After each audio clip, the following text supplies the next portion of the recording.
Hi, and welcome to this episode of Star Trek Reverie, where we are going to talk about the first episode from Strange New Worlds Season 2. This episode was directed by Chris Fisher. He's the guy responsible for the upside down camera angles that you can view in this episode. Written by Akiva Goldsman and Jenny Lumey. Jenny Lumey is famous for writing 13 episodes of Clarice, some episodes of Discovery, short Trek episodes, and the very famous movie that brought the world's attention to Tom Cruise in The Mummy. Akiva Goldsman is also responsible for The Dark Tower, also a fan favorite for Butchering the Books, and unrenowned classic Batman and Robin. Today, I'm joined by Adam. We're going to get our first thoughts on this episode. And if you're new to this channel, just remember, I like to stay positive for discussing this, just so you know we're not haters, and we end the episode with the things that we like. So, Adam, you've managed to watch the episode of Season 2? Yeah, I did. Yeah. Was it taxing on your brain? Because I watched Season 1 recently. It's still kind of fresh. I overall liked it. I liked the different feel of the show. I liked the episodic feel of it. I liked all the characters mostly. And tonally, it was right. It felt good. I'm watching this episode, the new, opening to Season 2, and already it feels a little different. I don't know if it's because Pike wasn't in the episode fully and he was just like introduction short. He's like, okay, I'm gonna get, what's her face out of prison, or like Una. Yeah, number one. Yeah, I'm gonna get her out of like trouble. So he's gonna fly or whatever, travel to wherever he's got to go to. So he's not in this episode conveniently. So we're left with Spock, who is still emotionally traumatized by his thing that happened in the last season. So he's still dealing with a lot of trauma and a lot of like his emotions. Basically, he's finding it hard to handle it or deal with it in a way. And he wants the doctor to sort of like give him something to help him with that. And he ends up giving him like a musical instrument. And I think that was a reference to an old Star Trek episode. I think Spock had a similar instrument in one of the episodes. Something. It's not a reference. It's basically the musical instrument that he plays throughout Star Trek TOS. Yeah. That's his thing. That's what I meant. But yeah, tonally, it felt a little bit different. And it still amazes me. I know that we touched upon it in last season, but I'm still amazed. It's not like I'm not sexist or anything, but there seems to be a lot of female crew members scattered in the ship, just a lot of them all the time. The only male ones I encountered when they were doing these ship inspections and stuff like that. And straight away, the two male inspectors just got completely shut down and demoralized by the two female crew members on board the ship. So you got like what's her face who pilots the Enterprise basically. She told him like, no, go away. Yeah, it's like, no, go away. It's configured to what I like. And then the other guy went to Uhura and was like, oh, I need to check this. And she's like, this is my station. Back off, go away. So straight away, I'm there thinking, what the hell? A bit jarring, a bit like, whoa, calm down. I'm just doing my job. I'm here on the ship, doing inspections. Chill out. No need for such aggression. It was very aggressive, their tones towards these two guys. Those scenes stuck out to me a little bit. It didn't sit right with me. I felt like, okay, we've got all these female crew members. How come most of the inspectors are female? So it could have had two interactions with female inspectors, and it would have been completely, different, maybe. I don't know. Or if they could have the same scene, and it would have been so like, putting a man down or something. That's what it felt like to me anyway, watching it. So those were two scenes that I was like, maybe I'm just overthinking it, and I'm just sort of jaded by all the world politics at the moment, but it just stuck out straight away in something that has been sort of void of that. Like last season, I didn't feel anything like that. Any gender politics or anything like that I didn't feel it. But this straight away in the opening episode, I'm like, okay. Those two things stuck out for me also. So let's break this down piece by piece. Let's talk about Spock first. Yeah. What is really annoying is that Spock's emotions are taking front and center stage in this episode just because he encountered the Gorn. So what does that say about Vulcan fragility when they're in space? They had like thousands of years of warfare enacted upon each other. That's why the Romulans left, because they still wanted to start killing each other, and the rest of them turned to logic. And that logic is something that's established for 1,000 years since, or something, since the last wars on their planet ended. And he has one encounter with a Gorn, and he's sort of regressing, or everything that is created by Vulcan culture to prepare the mind, focus the mind, goes out of the window. What I thought was interesting as a comparison was that Captain Kirk fought a Gorn and he was fine. So why is Spock compromised in that way? Now in Enterprise, they point out that the Vulcan woman, what's her name, T'Pol? I can't remember. Yeah, she T'Pring. No. No, that's Spock's wife, T'Pol. I think it's T'Pol. Oh, she was right, yeah, I know what you compromised mean, yeah. because of the Trellium D inside the sort of expanse that they had to go through. And then there's some other stuff, but they made it up. And of course they made it up, but they built it up logically that you could understand in a better way that yes, she is compromised. But here it's just like, oh, he fought a Gorn and he went a bit psycho on the Gorn, and then now he's emotionally upset at everything. Or if a woman enters the room and his heartbeat goes up, it's like he's lost all his faculties. I don't understand that. And people online are saying, yeah, but he's a young Spock and he isn't in charge of he's just not as mature and stuff. So that's not the point. When you've graduated as a sort of Vulcan, you're supposed to have all those faculties in place, set in stone, so to speak, because as far as I understood, everything was kind of solidified. Then you went out into the world because they put you through all that training as a child, all that conditioning that you have to go through. So I don't understand that. And I just think, okay, this is supposed to be Star Trek, but we're actually just exploring Spock's feelings. And overall, in the episode, there is a lot of feelings that we have to sort of deal with. There's no science in this episode. No. There's no trekking. And to your second thing about the girl boss scene, I don't think you're being overly sensitive to it, or it's something that is unique to how you're feeling. I mean, I'm picking up the vibes on Twitter, but there only seems to be one group of people who are talking about it, and those people are the ones who are actually critical of Strange New Worlds. Whereas for me, I noticed, and we're just talking generally across the entire episode now, is that Ortegas argues with the nerdy guy, and notice that he is a nerdy guy with glasses, and he's a bit pudgy, so he's basically a Reddit moderator. Uhura, who is only an ensign, she's arguing with the technician, and she shouts at him, and she's saying, oh, you need to do this, need to do that. But if you're going to Spacedock, surely you know there's a procedure in place, and so you create a backup of whatever comm system you need. So while it's trying to point out that she's really clever in her defense of her workstation, just like Ortegas, actually you could just say, well, you should have known that prior, and this guy's the expert because it's his job to fix all the spaceships that go to Spacedock. Why are you shouting at him? And he should be able to say, no, you're under my command. Why are you shouting at me? So she gets frustrated. So the professionalism of Starfleet is sort of out the window, especially when Ortegas is so quippy at everything. All her dialogue is quippy. And I can understand if she's modified the ship, and I'll give it this. Ortegas, I'll give it to her. If she modified the ship to suit her specifications, then that's fine, because that's what Geordi did in TNG. And Dr. Leah Brahms came and said, oh, why did you change this? Why did you change that? That's not against this. It's like, well, when you're out in the field, things are different. So I don't mind that Ortega's changed the ship controls around. Yeah, I didn't mind that. It's just the way she speaks. But you understand that Geordi and Dr. Leah Brahms were antagonistic towards each other. They were like a little bit, whereas here it's one-sided. The men are wrong, the women are right, and then the women are sort of like, yeah, you go, girl. Yeah, you tell that man. But if it was a woman, you wouldn't probably have that scene, which is really weird. Yeah, that's how I felt straight away. Okay. And Lan outdrinks a Klingon. And in DS9... Oh, don't get me started on her. Don't get me started on her. Yeah, that's all I want to say about her. But in DS9, they had to take a medicine so that they could drink blood wine when Captain Sisko becomes a Klingon for a bit in Season 5. Right. And that Pelia, that new engineer, she's smarter than Spock, but later in the episode you find out why, because she's like 1 billion years old or something. yeah.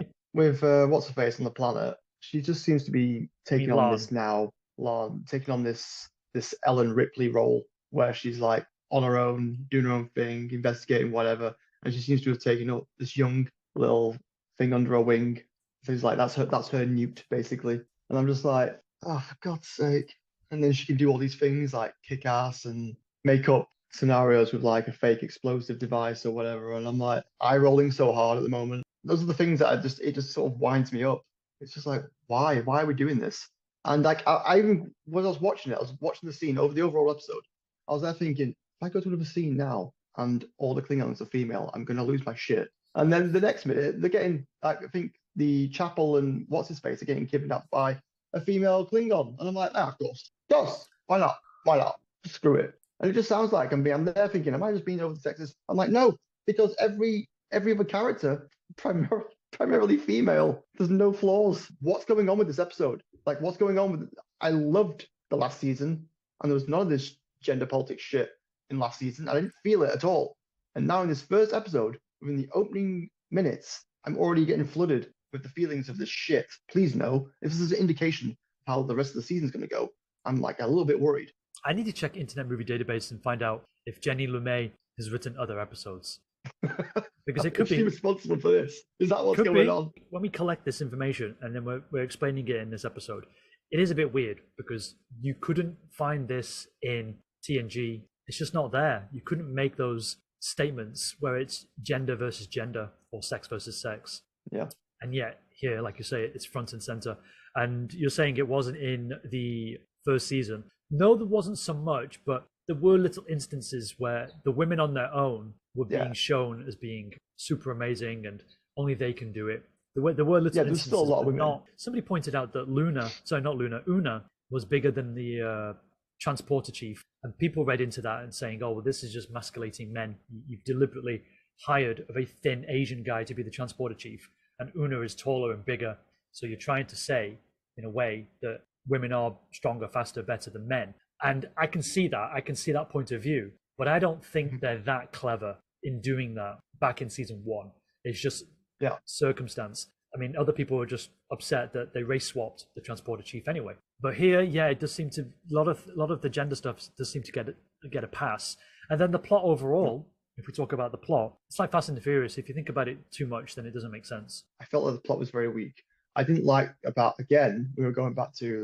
we've just come off the backs of Picard. It's like, oh, we're going to steal the Enterprise. And I'm like, oh, stealing the ship again? Like, why are we stealing the ship again? There's no crew members left, and there's like, they've all gone on leave or whatever, or because the ship's getting maintenance. Why did nobody just take a shuttle? Why do we have to steal a whole friggin' starship to go to the planet? Because it's a reference to Star Trek 3, Adam, and every single other time when the Enterprise has been stolen. How many times has the ship been stolen now, huh? But the guy who was on the starbase, he was like, he knew that Spock already requested to take the ship, and all of a sudden they got a warp core leak, and it's like, oh, we've got to separate from the starbase. Wouldn't you find that a little bit suspicious? No, it didn't. No. And also, what was interesting about the sort of air quotes heist, they put out a fake warp core, scare signal. The crew stay on board, like the Enterprise crew stay on board, but they got to get rid of the Spacedock crew. So how do you separate the two? Show doesn't explain. And then Spacedock must have been informed, but they weren't until the coolant leak escaped the ship. And then they're like, oh, we need to let this ship go. So they let it go, but they don't send another ship to then pick up the people who are supposedly going to have to get off the ship so that then they can get away safely from it. They just let it go, and there's no follow-up. They don't think about it. It's just, we need to do this, so do this. They separated. They were away from the station a little bit before they walked off, and it was like Spock's turn to sort of like take the chair and then say his little thing. And then the whole scene was like, well, so we've got time to sit here, chinwag for a bit, and it's like, oh, do your thing. Oh, we really got time for this? Like, what the hell's going on? Just go. I liked his delivery of it. He's very, the actor's great. Spock is great, but the scene itself was just like, oh, why are we doing this? It's not like if you watch Star Trek 3 and you can feel the tension when the doors don't open and Kirk is like, Scotty, he's like, I am doing it already. So he's already like, Scotty is already in the frame of mind, like, I've got to get these doors open. Then Captain Kirk realizes. So then oh shit, it compounds that awareness that Captain Kirk had. And then he is like, okay, we've got Warp Core breach. Hey, how are you gonna like, yeah. And then he just says, make the ship go. But the way he says it, there is a level of enthusiasm inside him. That, you say he's a great actor. You say he's a good actor, but I didn't like the delivery. It seems like he's almost aware of what he's trying to do. Like he's almost excited, and I don't feel like Spock would get excited for that. He would just say, just engage.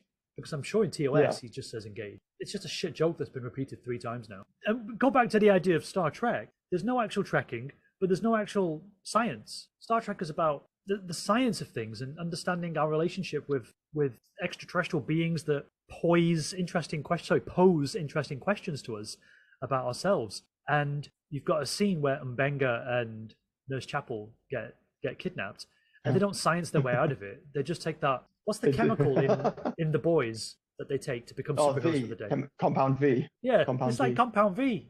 They just take it. I was going to say, he just got it on Compound V, or it's like Super Soldier Serum. I was like, what's this now? Because they took it.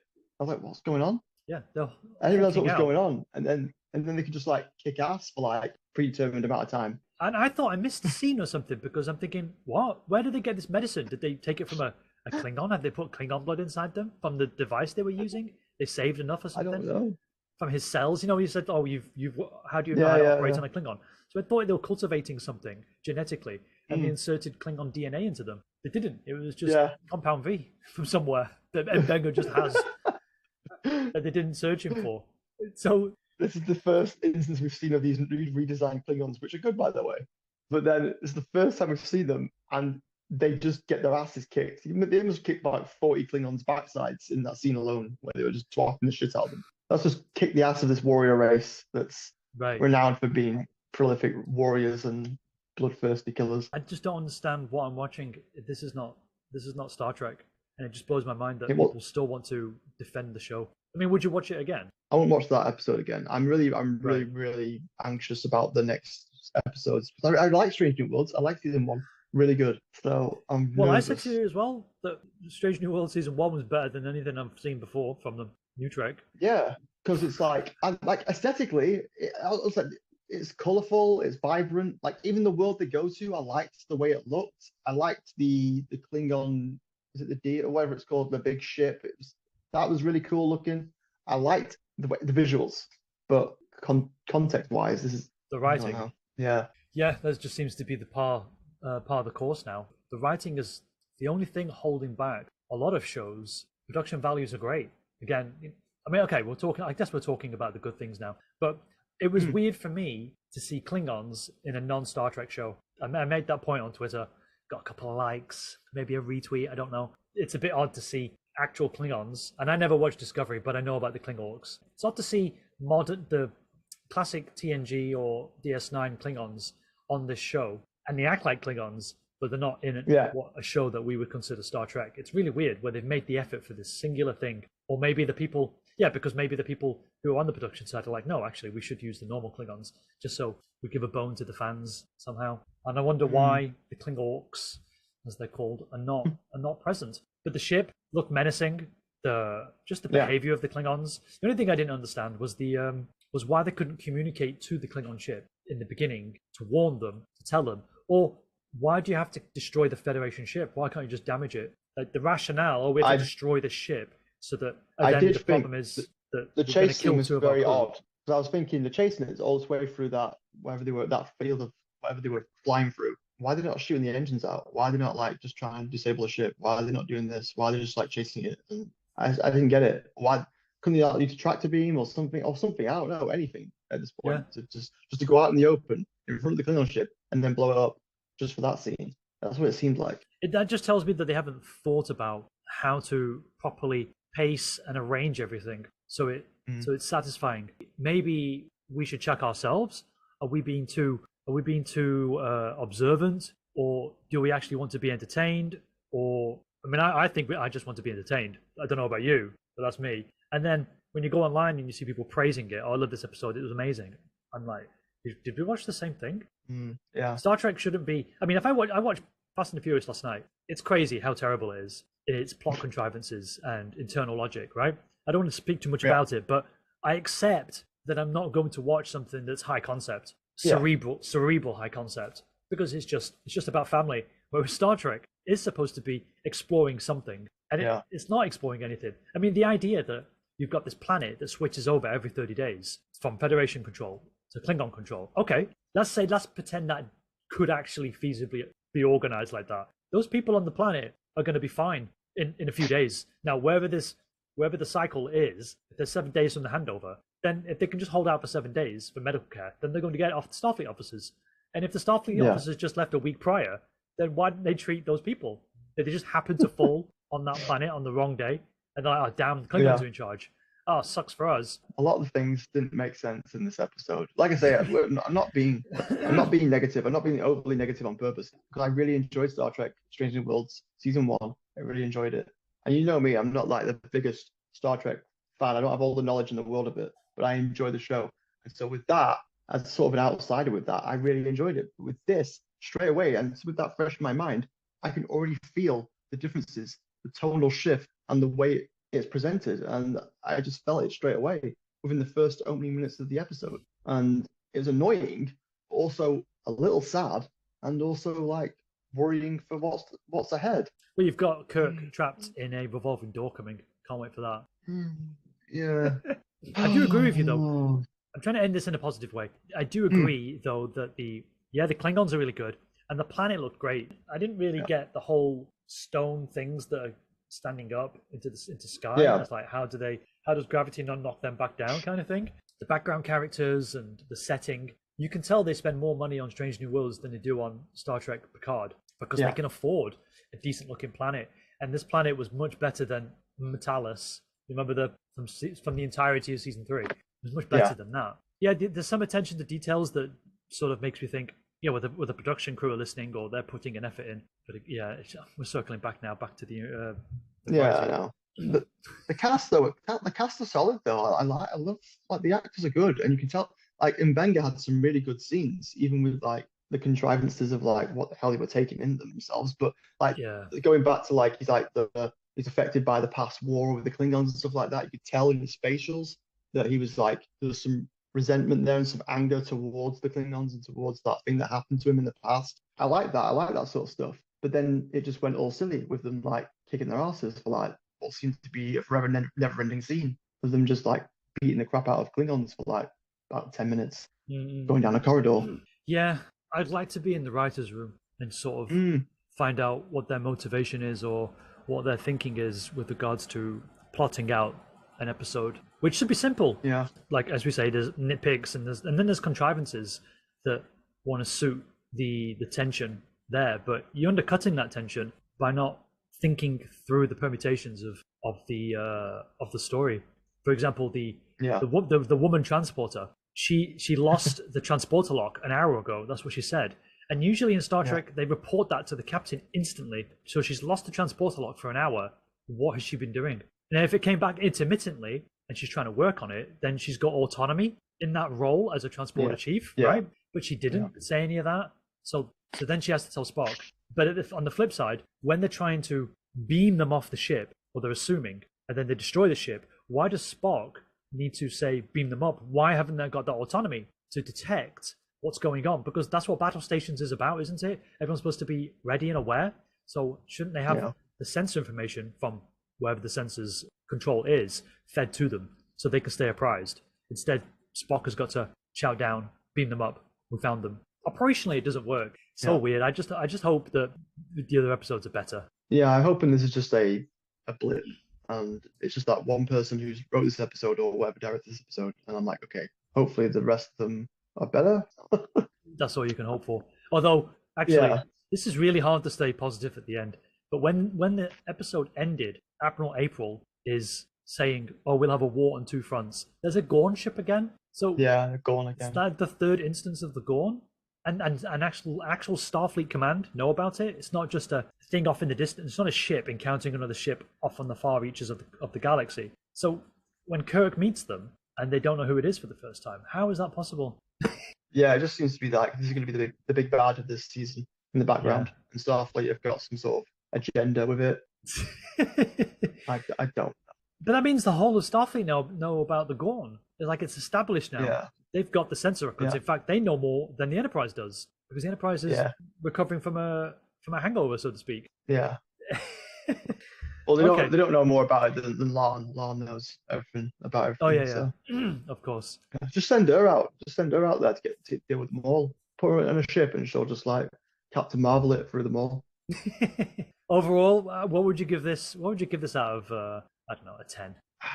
It's going to be the middle of the road for me. It's going to be a 5 because like Ooh. it's not a great start to a show that I really enjoyed. It's a middle of the road. It's like a medium. It's not hitting the highs. It's not hitting the lows. It's like a happy medium because there is some positives, but I have to score it in the middle because it's just like there's too many jarring things in this that I watched thinking, oh God, I'm like, and there was a moment where I was doing something else. I'm playing a game at the minute, and I felt myself wanting to fast forward the episode in places just so I could finish it and get back to my fucking game. And with Strange New Worlds season 1, I didn't feel that. I could watch episode after episode and be happy and content with watching it in its entirety. With this, I was like, oh, I want to skip a little bit. It's boring me, or it's just annoying in places. Wow. But yeah, it sounds a little harsh, but I just think it's deserving. It has to be. We can't go from what I felt like was a really good season to opening with this. This is the opening of the season. This is the opening of season 2. and I met with this. I Not impressed. I wasn't bored, I've got to say, but I'm going to rate it lower. I'm going to give it a 3, Wow. Okay. simply for the production values. That's it. Yeah. I just Just to start. it's like it's one and done. I'll know I never need to watch it again. I'll judge anybody Yeah. else who thinks, oh, this is worth a rewatch. There's just nothing here. Yeah. It's all very skin deep. It's all throwaway. They'll probably reference it once, maybe in the next episode. But I'm surprised they even do. Like the captain might say, Well, "Oh, they you have always fun, start, don't Spock, they? or whatever." They always start the episode with last time on Strange New Worlds. And it's like, do the episodes justify a refresher? They're not. It's not Game of Thrones, where you've got political intrigue and so many characters to catch up on. It's just, Yeah. I just don't understand the necessity for that. Even TOS didn't have that, so I'll give it a 3 just for its production values, and that's a good thing because I really like the production values. I like the CGI; it's all good. Just the writing just lets it down so much. It can be so much better. I think the weight of all the nitpicks piling on top. I just can't get over the nitpicks. I hate nitpicking a show. Especially with like all the creativity that I saw in season 1, with every individual episode. I felt like every individual episode was like something you could watch, just self-contained, and I was like, oh, that's cool. That's a cool episode. And that's good. Even if the episode wasn't perfect, it was like, oh, that's an interesting idea. I'm glad they've gone down that road with that. And it's like with this, it just felt like a generic science fiction episode of whatever show. That's what it felt like. Very generic plot line and just a generic thing at the end where it's like, oh, the Starfleet officers know what's coming in the background, and that's going to be the background story the rest of the season, probably. And it's like, oh, come on. Yeah. I'm going to share a tweet with you from Brooks Goldman, and he writes, Star Trek never promoted illiberalism. It applied liberal ideas within allegories presented through the lens of a spacefaring utopia to examine the human condition. New Trek seems to have forgotten this, and the New Trek fans find it to be an anathema to their equity orientation. That's not directly applicable to what we're talking about, but it's a neat summation, apart from that last line, of what Star Trek is. That we live in a utopia, we have paradise, we've attained paradise. So how do we meet the rest of the galaxy on those terms? Because we've solved our problems, and this is very much everybody on board has a problem. La'an has a problem, Pike has a problem, although his problem is kind of serious. It's not a personal problem in the sense that, oh, he upset me. It's like it's all about destiny and death and fate. And that actually asks it could ask big questions if it actually takes us there, but I don't think it will. Una's issue is a contrivance. I don't get it. If she's now in trouble for Starfleet, but Pelia is allowed to lie for living on Earth, and she's got superhuman abilities as well, like never dying. What's the issue of Una? Spock is emotional. Nurse Chapel is emotional. Mbenga is emotional. Uhura is emotional because she doesn't want men touching her console. We'll have to see how it goes. Yeah.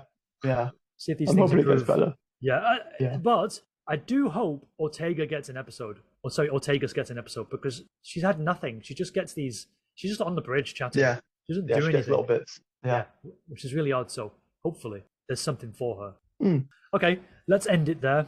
Okay, thanks for your time, Adam, and let's hope for better entertainment, better value entertainment. Let's hope for better content we can consume next week. Yeah, and be less bitchy. No, I don't think we're being bitchy. No, but I think they are fair. We're fair criticisms. These are fair criticisms to make. I don't think we're being overly harsh. We have to remind everybody that we do like Strange New Worlds. It's the best of the worst. For me, anyway. I'm not putting words in your mouth. It's the best of the worst. So we're coming at it from a kind of like very, very subjective or relative positive place. Yeah, like I say, I've watched it fresh, season 1, and I'm like, oh man, I hope season 2's good. Right. And this was not a good start. Okay.